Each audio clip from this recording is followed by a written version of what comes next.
3811. This is the Mark Levin Show. Ben Shapiro sitting in for Mark Levin, talking about whether Republicans are going to stand up when necessary against Donald Trump or whether they're simply going to cave.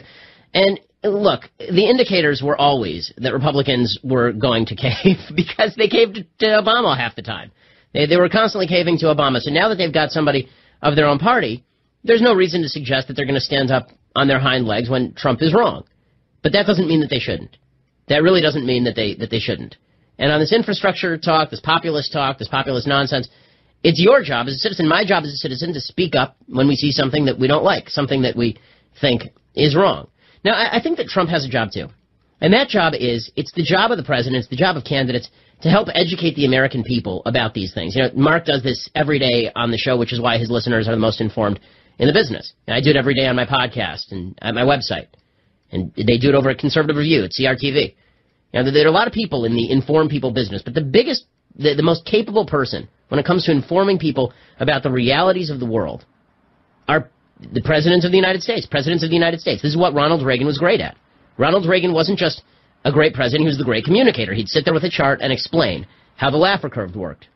He'd sit there and he would explain to the American people, why is it that certain policies are better than other policies? It wasn't just firing off tweets at 140 characters or snarky quips. It was him actually shaping the electorate. Because there are two types of people who govern in the United States. There are the people who govern to where they think the people are, and then there are the people who help lead the American people to the right answers. Now, Bill Clinton was somebody who sort of governed where he thought the American people were. It's not the end of the world. It doesn't mean you're the worst president in the history of the United States. It's better than some people who try to just go against the will of the people completely, or who just implement the wrong ideas over the will of the people, like Barack Obama 2008 to 2010. Right? But there's something even better, and that is, can you help inform people? And one of the sadder things about this election cycle is that there was less information. So the fact is this. You know, when it comes to trade, for example, Donald Trump is telling pretty little lies to people about trade. Manufacturing jobs are not coming back to Ohio, Pennsylvania, and Wisconsin because we're mean to China. That's not how this is going to work. If manufacturing jobs are going to come back to the United States, it's going to be because you cut regulation and you cut taxes. That's why those jobs will come back, because it isn't trade that's killing those jobs, folks. It's non-competitiveness that's killing those jobs. It's technology that's killing those jobs. The fact is that manufacturing output in the United States has been consistently growing for years. Between 2006 and 2013, American manufacturing production, it didn't decline. We didn't stop making things because all the making was going to China. Our output increased by nearly 20%. It increased 17.6% from 2006 to 2013. But during that same period, the number of jobs in the manufacturing industry declined. Why? Because of robotics, because of technology, because things got more efficient. And companies outsourced because they could get labor cheaper other places. The idea that you're just going to tariff products and this is going to magically restore those jobs, or they're going to bribe companies like Carrier, or they're going to threaten companies like Carrier with a tariff if they bring their goods back in, it's economic fallacy. It doesn't make any sense. By the way, the idea that running a trade deficit destroys the manufacturing jobs, that's nonsense too. If we run a trade deficit with China, if we are sending a lot of our money over there, and they're sending a lot of their product over here, there's something called a capital income surplus. A capital income surplus means that China now has a bunch of dollars. Well, China can't spend those dollars in China because the dollar is not the currency in China. So what do they do with those dollars? They invest them in the American stock market. They put them back in American companies. And which American companies do they put them into? They put them into the most efficient American companies. I know that manufacturing is sacrosanct because, politicians have to speak to the constituencies that are. But 100 years ago, agriculture was sacrosanct. And now agricultural jobs represent 3% of the economy. 3% of all jobs in the United States are agricultural. 150 years ago, it was a majority of all jobs in the United States were agricultural. So what happened? Did all the jobs just disappear? Did everybody starve? No. The jobs shifted to the industries that are more competitive. The fact is that you can tell all the lies you want. You can tell lies about how it's greedy businessmen, that it's these evil, greedy businessmen who just want to screw American workers. You can tell all those lies, but in the end, the realities of economics set in. You can tell all these lies about how free trade is the worst thing that ever happened. And it's globalism if two people engage in a mutual consent exchange of activities and services and goods. You can tell lies about that as these globalist cucks who are just getting in the way of commerce. They're killing American jobs. And guess what? The economy doesn't care. As I'm fond of saying, facts don't care about your feelings, and reality doesn't care about the lies that politicians tell. So politicians can keep telling lies. The problem is eventually, the tab comes due. Eventually, the American people look around and they say, listen, you promised you were going to bring all these jobs back, and they're not back. And the reason they're not back is because the policies that you suggested were not efficient in making what you promised happen. Eventually, you get held accountable. So the best thing you can do as a politician, counterintuitive as it may be, is to stop lying to people. You know, Reince Priebus, he said the other day something that is just so economically insane, but it's popular. And I wish that Trump would, be an educator here. I wish that Trump would be an educator rather than a panderer. Listen to Reince Priebus here talk about how he wants the economy to work.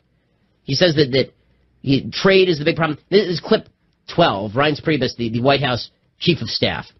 We can make everything here, or our goal should be to try to make everything we can in the United States so that the money gets put in the pockets of Americans. No, that's not how economics works. I have a question for you. Do you make everything that you consume at your house?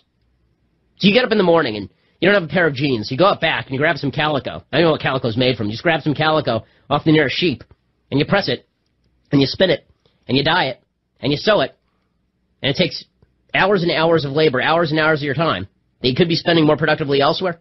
Does that sound like a recipe for wealth for your household to you? You grow all your own food.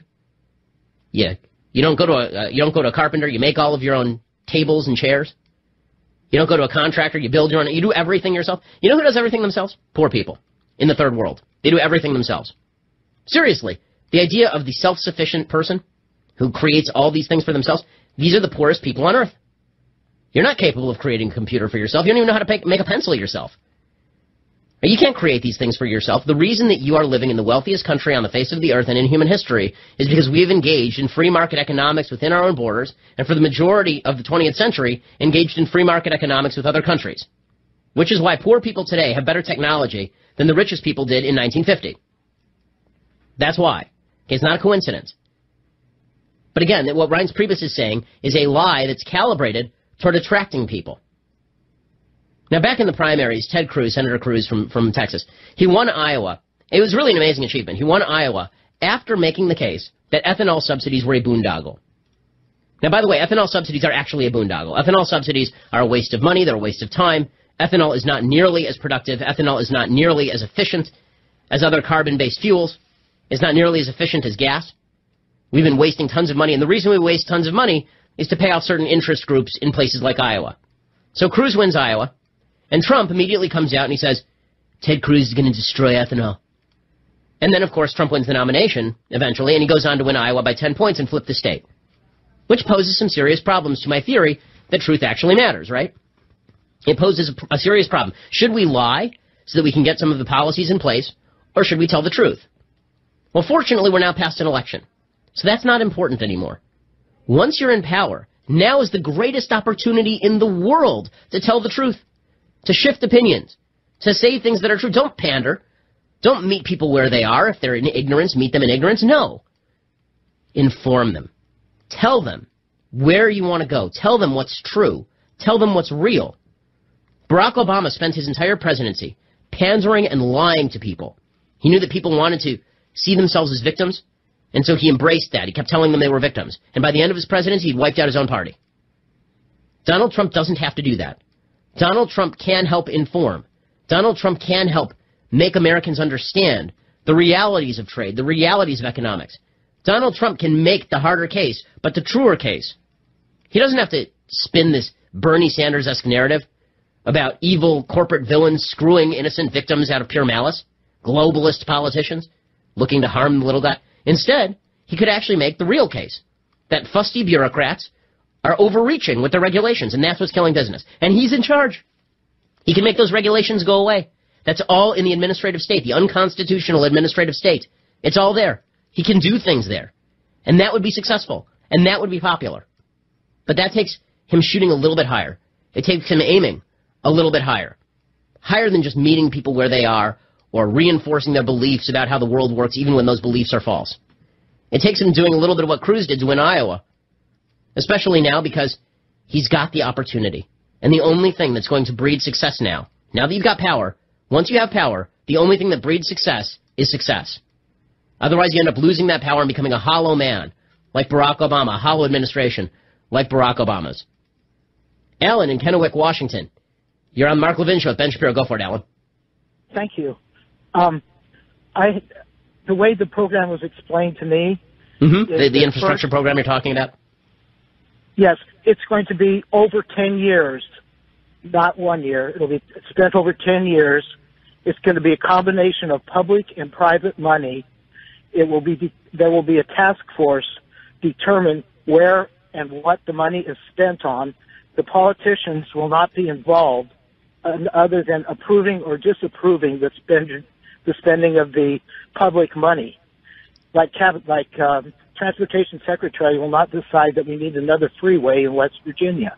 Well, I certainly hope that's the case. And there are a couple of problems I have even with that program. One is public-private projects.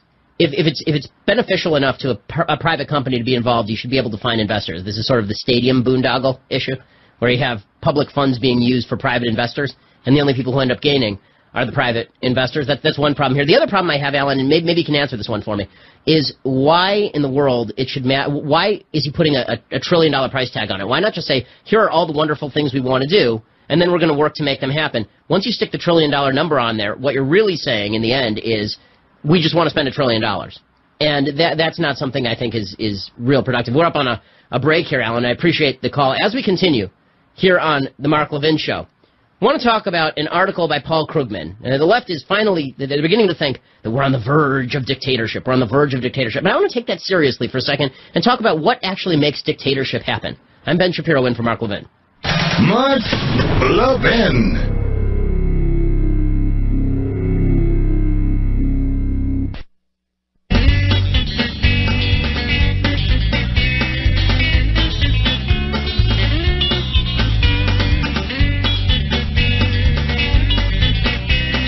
This is Ben Shapiro in for Mark Levin, and enjoying myself immensely, I must say. I mean, it is flattering to be flying the big chair of the great one. It's pretty amazing. Very, very cool. Well, okay, so the left has decided, and we knew this for months already, that Donald Trump isn't just a bad guy. Donald Trump isn't just someone they're scared of. Donald Trump is Hitler.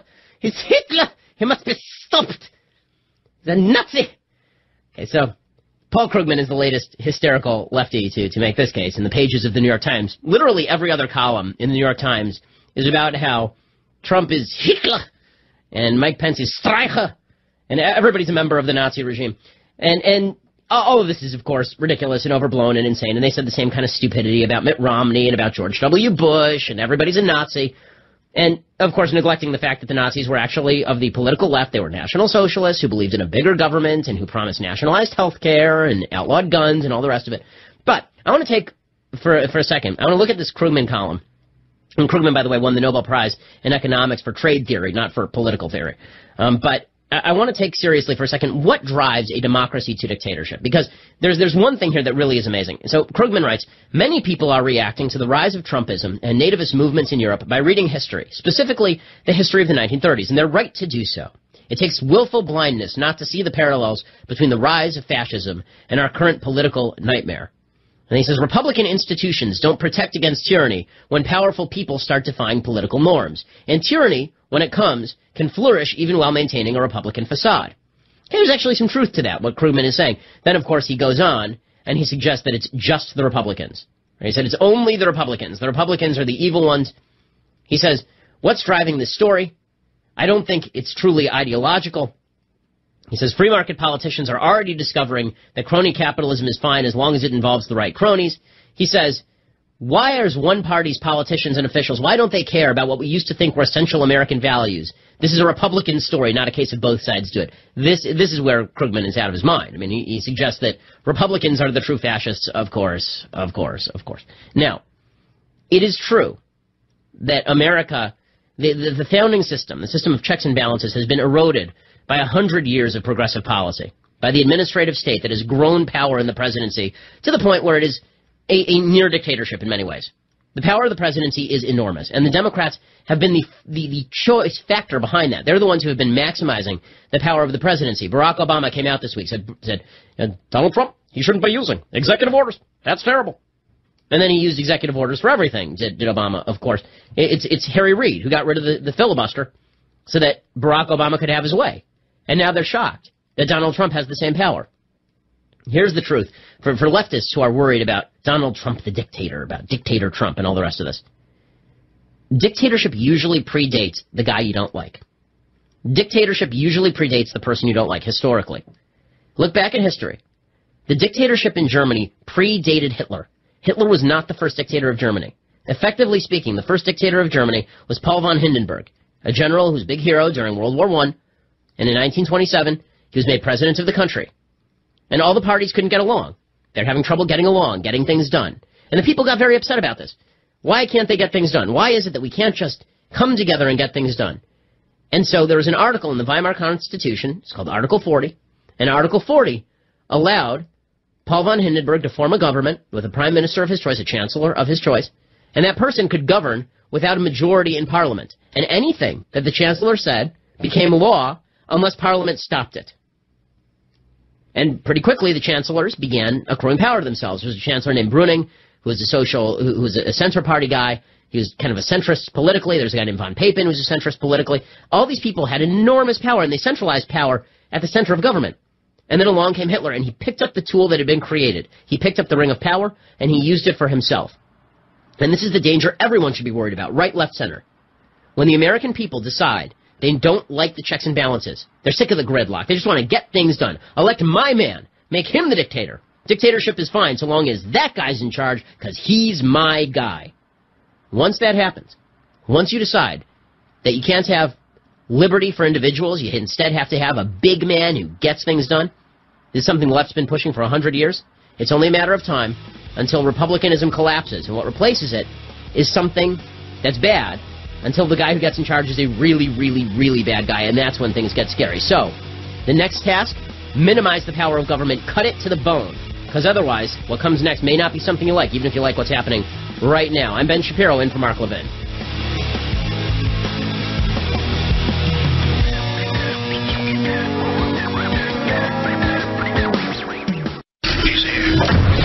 He's here. Now, broadcasting from the underground command post, deep in the bowels of a hidden bunker, somewhere under the brick and steel of a nondescript building, we've once again made contact with our leader, Mark Levin. This is Ben Shapiro of the Daily Wire and Ben Shapiro Show podcast and a bunch of other stuff that I do, in for Mark Levin, in for the great one. Thrill of a lifetime sitting in Mark's big chair trying to fill one half of the seat because, I mean, come on, Mark's Mark. But it is amazing. And I do have to recommend, by the way, if you like Mark, you need to check out Levin TV. If you haven't done that yet, you're missing out. Take a couple minutes, go to crtv.com. It's $8.25 a month. You sign up for an annual subscription, you get unlimited access to shows like Levin TV, which is his TV show, Mark's TV show.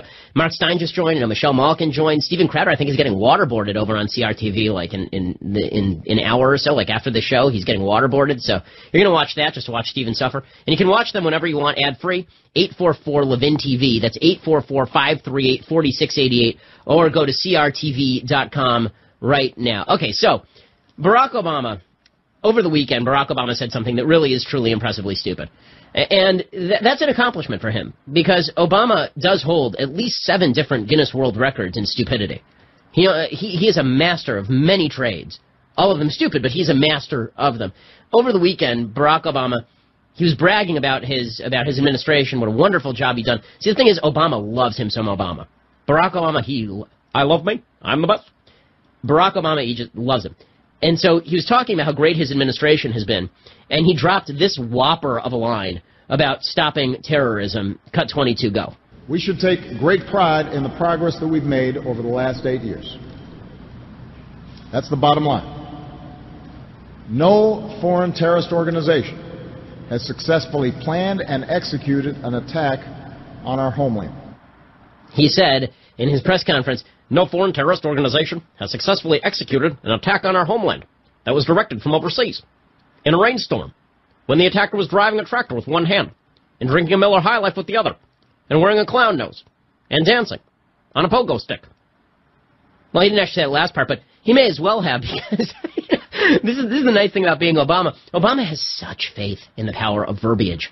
He has such faith in the power of words. He thinks he can talk his way out of anything. And so, never mind the fact that, and this is an incomplete list, under Barack Obama, we have had the following: terror attacks and attempts on American soil, Islam-related terror attacks and attempts on American soil, Little Rock, Arkansas military recruiter shooting, massacre at Fort Hood, Boston Marathon bombing, attempted bombing of the airport in Wichita, Kansas, hatchet attacks on NYPD, attempted shootings at the Dra Muhammad event in Garland, Texas, attacks on military recruiters in Chattanooga, Tennessee, massacre in San Bernardino, Orlando nightclub massacre, New York, New Jersey bombings, Ohio State University car attack. According to Obama, everything's been golden.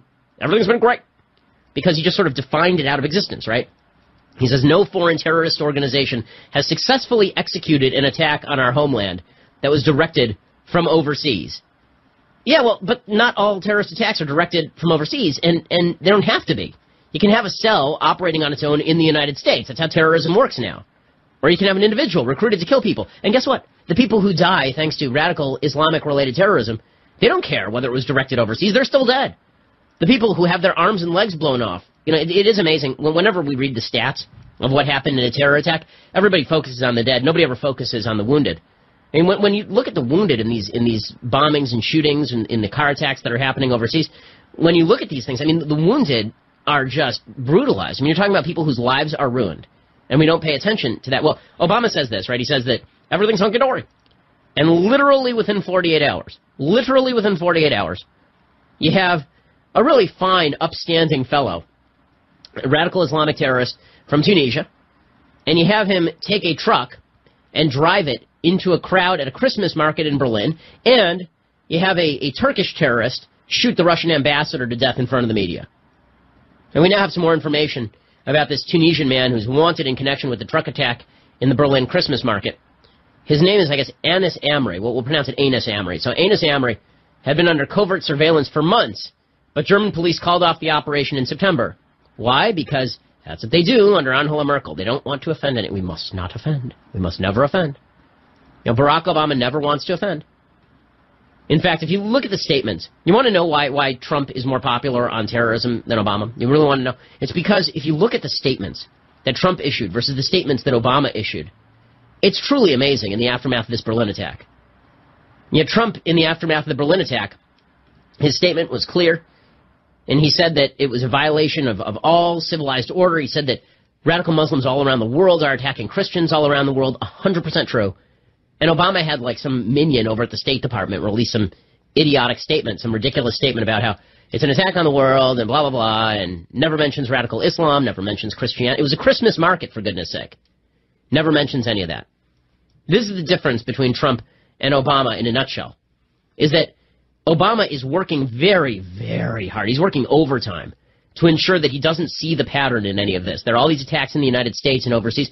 I don't know what's going on. It's random. Who knows? Could be anybody. Wonder why. And then you got Trump on the other hand, and Trump's tendency is to attribute everything to patterns, right? No matter what the fact is that crops up, he attributes it to a pattern. And sometimes that means that he takes a square peg and he tries to fit it in a round hole. But most of the time it's a square peg and it's going in a square hole. And that's what people get about Trump. When Trump immediately jumps to radical Islamic terror, that's the problem. People go, yeah, that's about right. Yeah. Especially in contrast with Obama, who's doing his level best never to say anything that connects the dots. He's working not to connect the dots. And my daughter is almost 3, and she's starting to do connect the dots. She does it better than Obama does. Obama refuses to connect the dots. It would be Islamophobic to connect the dots. Trump came out, and he's called the recent attacks in Germany and Turkey terrible today. And he said that he had been proven to be right about his heightened scrutiny, which is 100% true. He said, you know my plans. All along I've been proven to be right, 100% correct. What's happening is disgraceful. He's 100% correct. He's exactly right. His diagnosis is exactly right. His diagnosis is 100% correct. And that is, in a nutshell, is why people trust Trump on terror, because he at least gets the diagnosis correct. He's at least hitting the nail on the head when it comes to diagnosing the problem, where Obama runs headlong from the problem all the time. Now, Trump is good with diagnosis, and that's a good thing. And he's surrounding himself with a very, very good Secretary of Defense. I am less pleased with his Secretary of State. We'll get to that in a second, because that has relevance when it comes to his Russia policy. Because right now, the people who are in the catbird seat, forget about American politics for a second, the folks in the catbird seat in the international sphere, clearly Vladimir Putin is in the catbird seat. You have to be overjoyed with where you stand if you are Vlad. Because right now, not only is he consolidating control in Syria, not only is he strengthening his grip in Middle Eastern politics with the help of the terrorist Iranian regime, but now he's actually using this whole conflict to draw lines in NATO, to tear NATO apart, to come at the United States. You want to talk about Obama being weak, by the way. This is breaking news. Russia says it's now frozen nearly all dialogue with the United States. They say communication is minimal. And talk about a desperate girlfriend. The Obama administration is the desperate girlfriend. So Putin is saying, "Niet, not interested." And at the same time, you got John Kirby of the U.S. State Department. This is a direct quote from John Kirby of the U.S. State Department. Quote, "It's difficult to know exactly what is meant by this comment, but diplomatic engagement with Russia continues across a wide range of issues." He said, of course, there are significant differences with Moscow, but communications are ongoing. Everything's just fine. So Russia is basically face-planting the Obama administration every single day, and we'll explain how in just a second. And the Obama administration is clinging to their heels, just clinging to them. Now, we'll see if Trump does any better with Russia. It's going to be a big question. We're going to talk about that. But the Obama administration has clearly misplayed every element of Russia. And as we continue, I want to talk about what Russia's real agenda here is. Because all these terrorist attacks that are going on, Vladimir Putin has to be a very, very happy camper. What should the United States do? What can we do? Should we be looking at Vladimir Putin as an ally? We'll get to all of that in just in a couple minutes. Stick around. I'm Ben Shapiro in for Mark Levin. Mark Levin.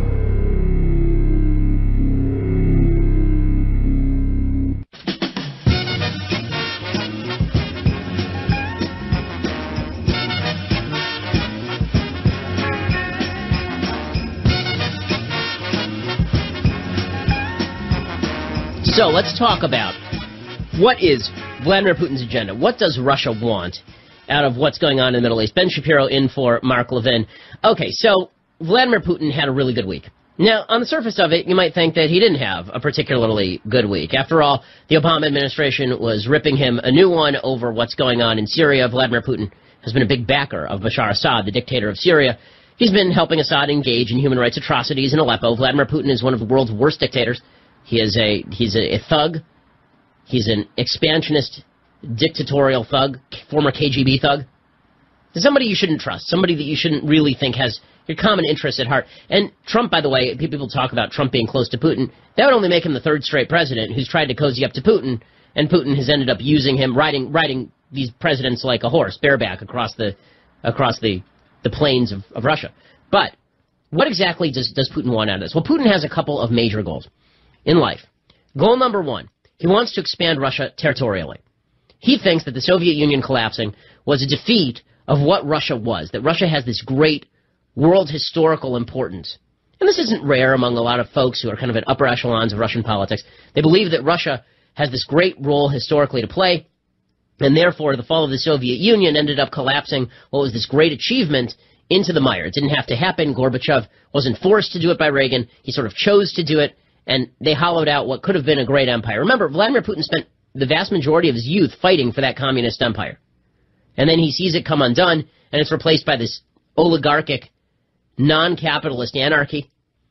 And then he comes in and he sort of restores order. So he wants to see the great Russia restored. Vladimir Putin is the same fellow who, by the way, replaced, they had a new Russian national anthem after the fall of the Soviet Union. They brought a tune written by, I believe, Glinka. And then Putin came along and he restored the former Soviet national anthem, just changed a couple of the more communistic lyrics and restored the Soviet national anthem to its place atop the pantheon of Russian art. So he wants to expand Russia territorially. That's why he's invaded now Georgia when Bush was president, and he invaded Crimea when Obama was president. So he wants to expand territorially. He also wants to break NATO. It would be a life goal of his to break the North Atlantic Treaty Organization. He wants to break it because he sees it as an anti-Soviet organization that prohibits him from really making inroads with a lot of countries in Europe.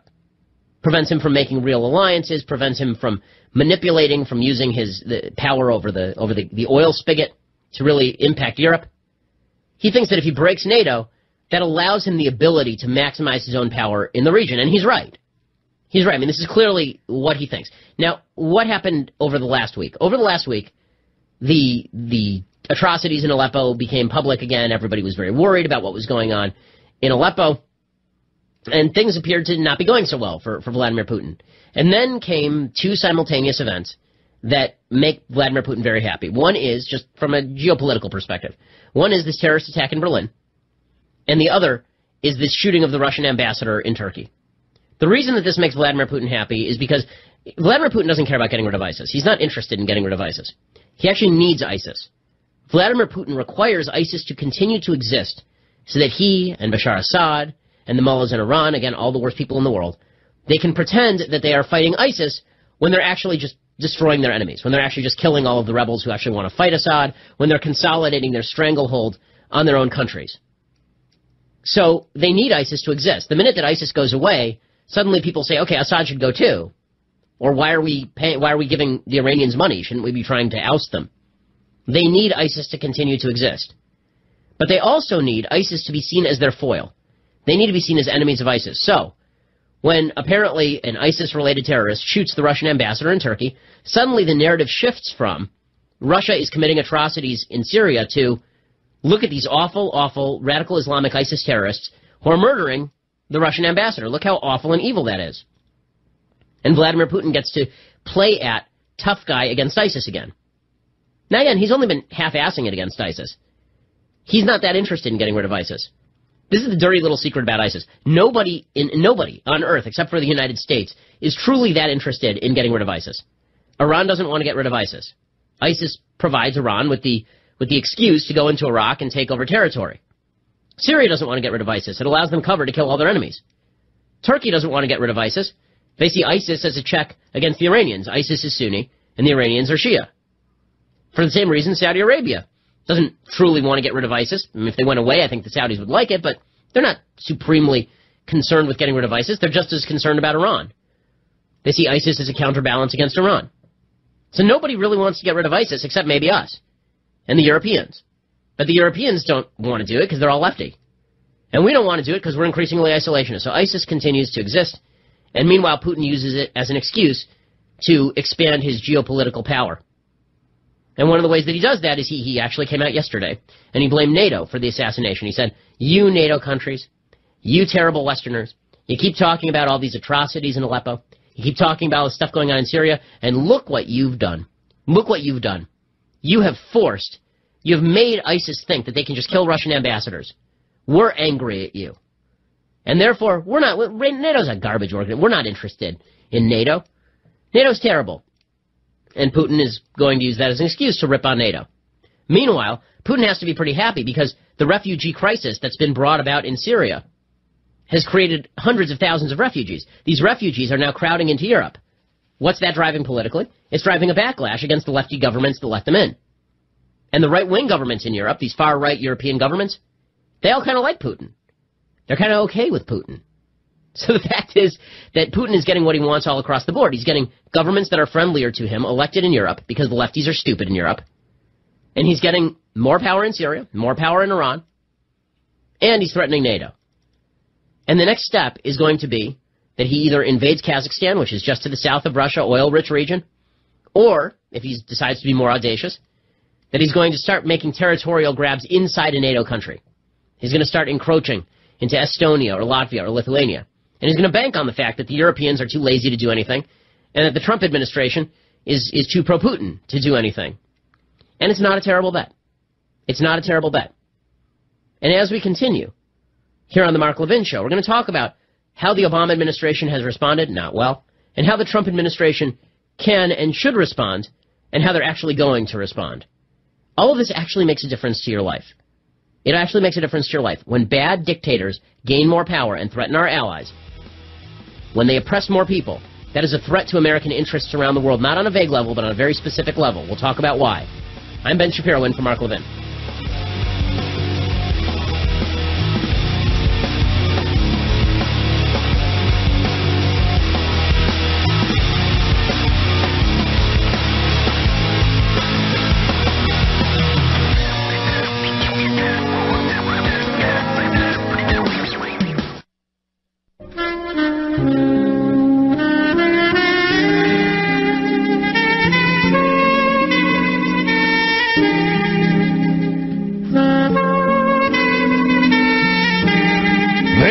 is America's Constitutional Convention. The Mark Levin Show. Call in now. 877-381-3811. So, Ben Shapiro here for Mark Levin. Merry Christmas to all of our Christian listeners. Happy Hanukkah to all of our Jewish ones. Hanukkah, by the way, much less, I'm an Orthodox Jew, much less significant holiday than Christmas. Whenever people say happy holidays, for Jews, our holiday season was like back in September. It's when we were taking off all the work and annoying everyone else because we had to take off every other day.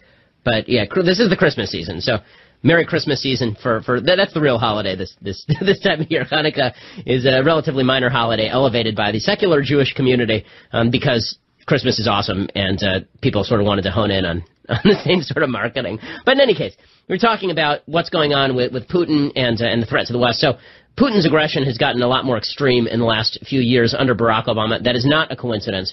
Russia has now deployed short-range ballistic missiles to a site in the middle of Europe. Russia owns this little territory called Kaliningrad. It's a capital of a Russian province. And if you don't know kind of European geography, because you're now getting into the area of Europe that few people care about, Kaliningrad is it's so weird. It's this little kind of slice of territory that is not connected to Russia in any way, but it's owned by Russia. It is located just to the north of Poland, just to the south of Lithuania, and across the Baltic Sea from Denmark and Sweden and Finland. They just stocked a bunch of missiles there. Putin just put a bunch of missiles there, clearly an attempt to intimidate all of the countries that are right around it. And they've also put about 60,000 troops along the Russian frontier with the Baltic states. Those troops have been there for a long time.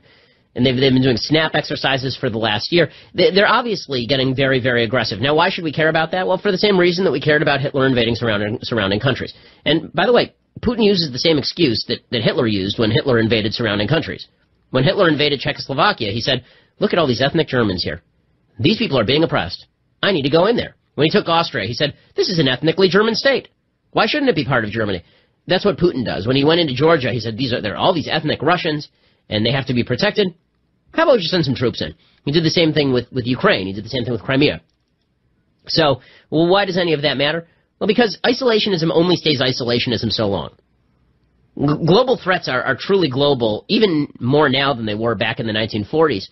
The fact is that Vladimir Putin, in order to forward his interests, will ally with anyone, provide them any resources. He was the one behind the Iranian nuclear program. He was building the Iranian nuclear capacity in Iran. He's the one who's allowing weapons to flow from Iran, through Iraq, through Syria, to Lebanon.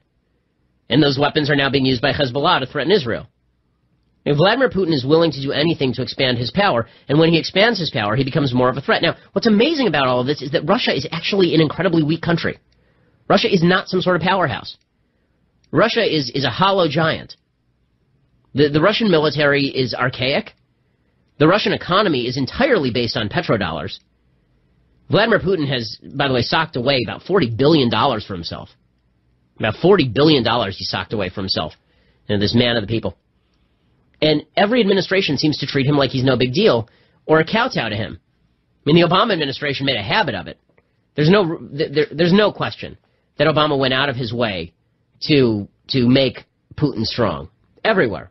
And it's amazing. Now they're all upset about it, right? You got Samantha Power over at the UN saying to the Russians, are you incapable of shame? This is Samantha Power, a UN ambassador. And it's typical lefty virtue signaling. They don't do anything when they actually can, but they complain about it when bad things happen. Here's Samantha Power, who wrote a book on genocides during which the United States did nothing, complaining about a genocide during which the United States is doing nothing. She's a member of the administration.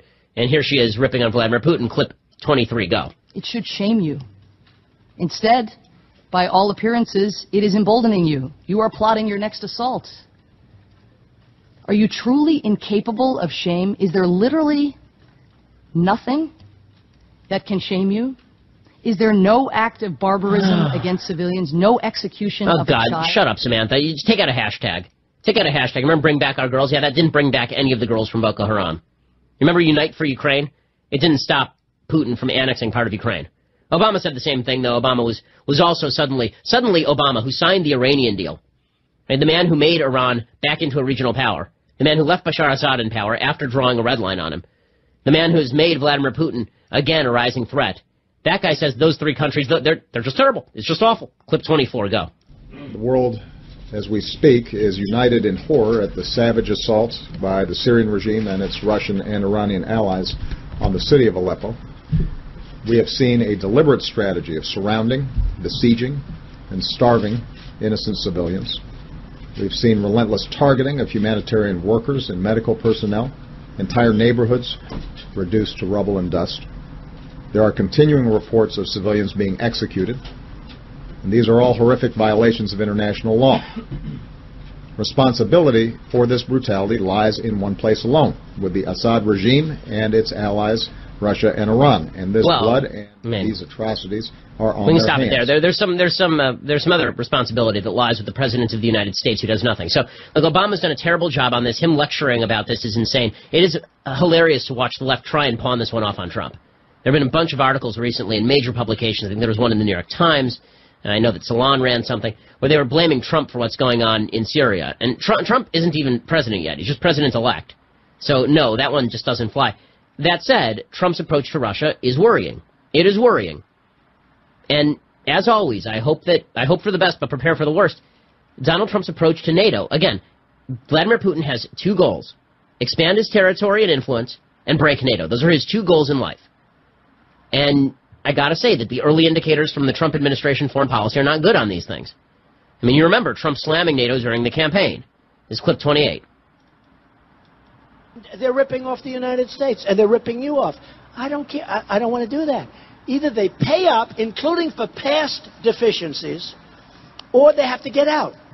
And if it breaks up NATO, it breaks up NATO. I mean, you know, they bring up, as an example, they bring up the Ukraine. The Ukraine. I have many friends live in the Ukraine. I have great people live in the Ukraine. Ukraine's great. The problem is this. I never hear any of the 27 talking about the Ukraine. The only one talks about the Ukraine. The only one is the United States. Okay, but he's saying that it's okay if NATO breaks up? Like that's what he said during the middle of the campaign. And now there's this overt effort by members of the Trump administration to try and downplay Russian hacking. Now, I've said all along, did Russian hacking decide the election? Of course not. The fact that Hillary Clinton is the worst candidate in human history and that Donald Trump had handy a bucket of water and threw it on her and she melted, that's why Hillary Clinton lost. Okay, but the fact is, but that does not change the fact that Russia did hack the DNC or was involved in that hacking. 17 intelligence agencies said that it was.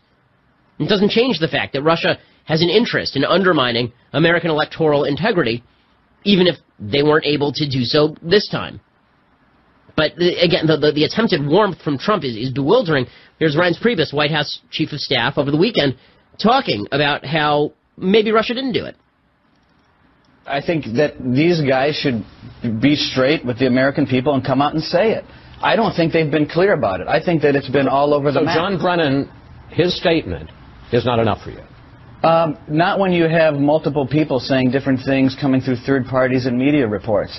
But that all being said, let's put it aside. Let's assume it's true. There's no evidence that shows that the outcome of the election was changed because of a couple of dozen John Podesta emails that were out there across. I would propose to you. I agree with that, and that's fair. But I'm asking you about the specific question of Russian intelligence. And he again avoided it. What's the point there? Why can't he just say Vladimir Putin is doing bad things and we need to stop him? And the answer is because everybody sees the attraction of the strongman they think they can use in Vladimir Putin. That's very dangerous stuff, folks. When you think that you can use a strongman to your advantage, it is much more likely the strongman is going to use you to his advantage. And that's what Putin has done with alacrity. He's done it very effectively. Now, this is why I'm concerned with the Rex Tillerson pick for Secretary of State, and I hope he's asked some very serious questions by Republicans on the Hill about his relationship with Putin. Rex Tillerson, he may be a wonderfully qualified man. I'm not saying he's not qualified. He may be a great CEO. But the question wasn't, Donald Trump, find the best CEO you can to be Secretary of State. The question was, find somebody who's going to implement an effective foreign policy. And the guy he chose, his only real foreign policy credential, is that he's very, very friendly with Vladimir Putin, and he's very, very friendly with a lot of oil-rich states, because he has to deal with them as head of ExxonMobil. So it's just, this is not a good indicator for the future of America's power. And as we've seen in Aleppo, there really are only two choices in the world, and that is either American power expands across the world, American power and influence expands, and life gets better, or American power and influence contract, and life gets worse. And that principle does not change just because of the name of the president. If power contracts under Trump, things will get worse. If power expands under Obama, things will get better. I don't think either of those things is, I don't think the Obama thing's likely, but this is why I think isolationism needs to be rejected here in favor of a more muscular presence. Because it's pretty clear that China is on the move in the South China Sea, threatening all of these countries that surround it, everybody from South Korea to Japan. They're trying to form a regional trading bloc now. The TPP's been overthrown. There are a lot of problems with TPP, but that should be replaced forthwith with a bunch of real free market trade systems, a lot of free trade systems with those countries, because otherwise China is going to swoop in and turn that into a sphere of influence, and suddenly America is no longer the world's great superpower. Suddenly it's a multipolar world. Now, Obama was actually actively pursuing this because he thinks multipolarity, a lot of strong countries, means that we get to shirk responsibility. But it doesn't work that way. It just means that we have bigger enemies that we're going to eventually have to fight. Making bad countries stronger has never made America stronger. It's never a good move. I think that Donald Trump, if he doesn't know that already, he's going to learn that pretty quickly when Vladimir Putin gets aggressive in the first few months of his presidency. As we continue, here on The Mark Levin Show, an appeals court has now declared that boys are girls and girls are boys and unicorns shoot rainbows out of their rears. I'm Ben Shapiro in for Mark Levin. I'll be right back. Mark Levin.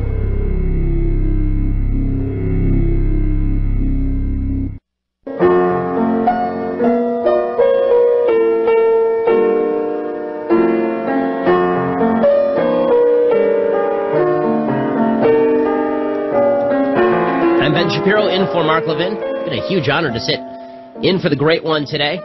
Apparently there is a solid shot. If you vote now, then there's a solid shot that I will sit in for the great one tomorrow as well, which would be awesome. But in any case, John in Sussex, New Jersey, you've been waiting for a while. John, go for it. And it's a pleasure to speak with you. I definitely vote to have you on again.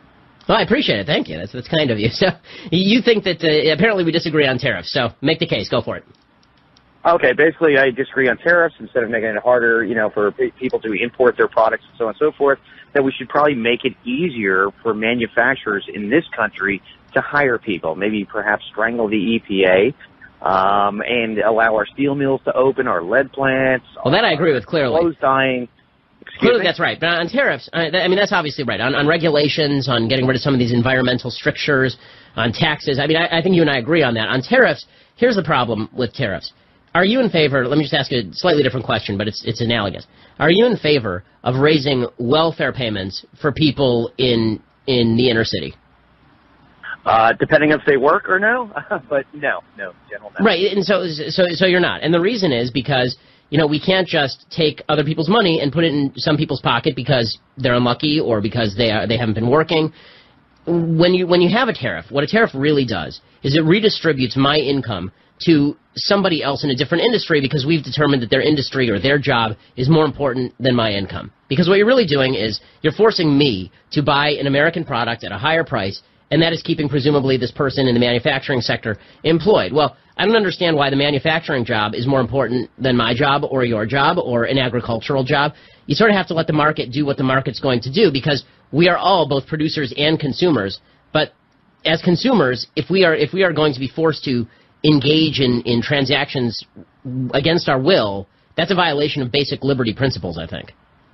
Okay, I can see your point, but I felt that if the regulations were eased up on manufacturers within the United States, no, that's right. That's totally right, that John. the rates would be able to go down, and they would be able to employ people, and the simple people would be able to have jobs again. No, John, that's exactly right. You get rid of the regulations, and you can do that. What tariffs actually do is really interesting. If you look at what tariffs do to businesses in the business that's being protected, at the time, they make the business succeed. They help the business. If you have a steel tariff, it helps domestic steel industry. But over the long haul, what ends up happening is as the tariffs are removed, it becomes clear that all that happened is the government made this industry really bloated. So this is what happened to the American auto industry in the 50s, 60s, and early 70s. You had all these tariffs on imports of foreign cars, and that allowed the American auto industry to get fat and happy, sign all these really bad contracts with the UAW and all the unions, and bankrupt the industry. So the minute that the tariffs were removed, right, these other cars come in from more efficient producers. They come in, they sweep the market, and suddenly all the car companies are going bankrupt. It's a short-term solution to what is a much longer-term problem.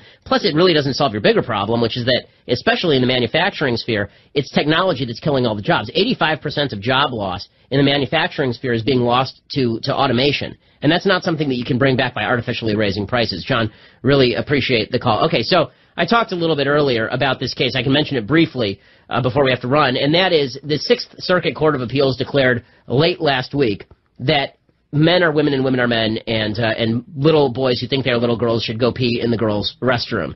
And it's a pretty incredible decision. And the Sixth Circuit Court found, quote, Highland, this is the name of the school, Highland's exclusion, basically a school prohibited a little boy who thinks he's a little girl from peeing next to the little girls.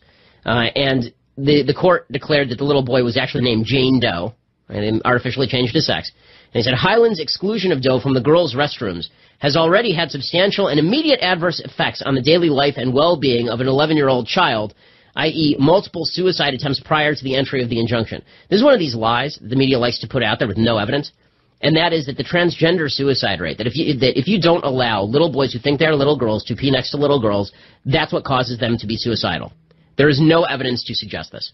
The social science data is just not there. The real reason that suicide rates are so high among people who are transgendered, and, contrary to what the court says, the real reason is because transgenderism is an actual mental disorder and it has a high comorbidity with suicidality. But for the left, it is imperative that, again, they push this idea that people are victims of American society. Transgender people are just victims of this cruel, inhumane, sexist American society that draws artificial distinctions between boys and girls, and that's why your little girl now has to pee next to a little boy who thinks he's a little girl.